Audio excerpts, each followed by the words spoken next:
Doctor Babasaheb Ambedkar ఆశయాలకు అనుగుణంగా నడుచుకోవాలని Adilabad MP Soyam Bapurao BJP రాష్ట్ర నాయకులు కంది శ్రీనివాసరెడ్డి అన్నారు. అంబేద్కర్ 132వ జయంతి సందర్భంగా కంది శ్రీనివాసరెడ్డి క్యాంపు కార్యాలయం ప్రజాసేవా భవన్లో అంబేద్కర్ చిత్రపటానికి పూలమాలలు వేసి ఘన నివాళులర్పించారు. అంబేద్కర్ దేశానికి అందించిన సేవలను నాయకులు కొనియాడారు. తాను ఒక ప్రజాప్రతినిధిగా ఉన్నానంటే అది అంబేద్కరుడు మహనీయుడు పెట్టిన భిక్ష అని ఎంపీ అన్నారు. తెలంగాణ ప్రభుత్వంలో దళిత బహుజనులకు అన్ని సంక్షేమ ఫలాలు అందటం లేదన్నారు. అందరూ ఐకమత్యంగా మెలిగి హక్కులు సాధించుకోవాలని పిలుపునిచ్చారు. చదువు వల్ల అంబేద్కర్ అంత గొప్పగా కీర్తించబడుతున్నాడని చదువు యొక్క విలువను గుర్తు చేశారు బీజేపీ రాష్ట్ర నాయకులు కంది శ్రీనివాసరెడ్డి. బడుగు బలహీన వర్గాల పిల్లలందరూ బాగా చదువుకోవాలని కోరారు.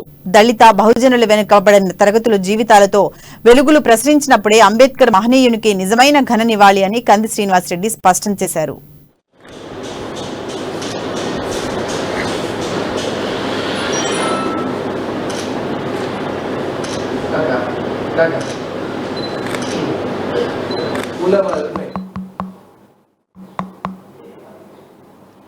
जय भीम साधिद्दाम साधिद्दाम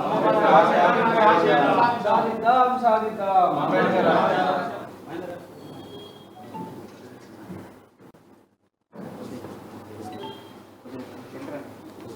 अंबेडकर गारी आशयाలను साधिद्दाम साधिद्दाम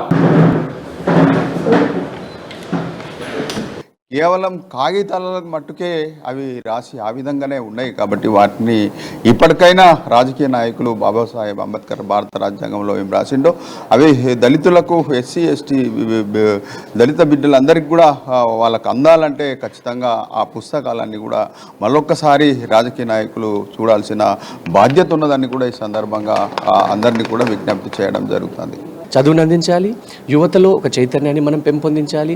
ఆ తర్వాత రాజకీయ పరమైనటువంటి ఒక గొప్ప విప్లవాత్మక మార్పులు తీసుకురావాలంటే కనుక అందరూ యువత కూడా బాగా చైతన్యవంతంగా ఉండాలి అని 125 అడుగుల ఎత్తైన విగ్రహాన్ని నిర్మించడం మంచిది, మా అంబేద్కర్ గారికి గొప్ప నివాళి ఒప్పుకుంటాం.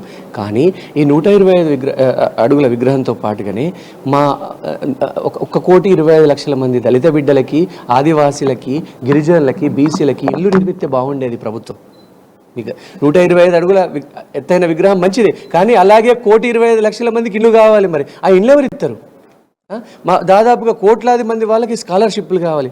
ఆ స్కాలర్షిప్లు ఎవరు ఇస్తారు? అలాగే ఇంకొక 1,00,000 మంది 1,25,00,000 మందికి ఇంతకుముందు ఒక ఎస్సీలు, ఎస్టీలు, బీసీ బిడ్డలు బర్రె కొనుక్కుంటందుకో, ఆటో కొనుక్కుంటందుకో, ట్రాక్టర్ కొనుక్కుంటందుకో లోన్లు ఇచ్చేవాళ్ళు. ఇప్పుడు ఎస్సీ సబ్ ప్లాన్ కింద, ఎస్టీ సబ్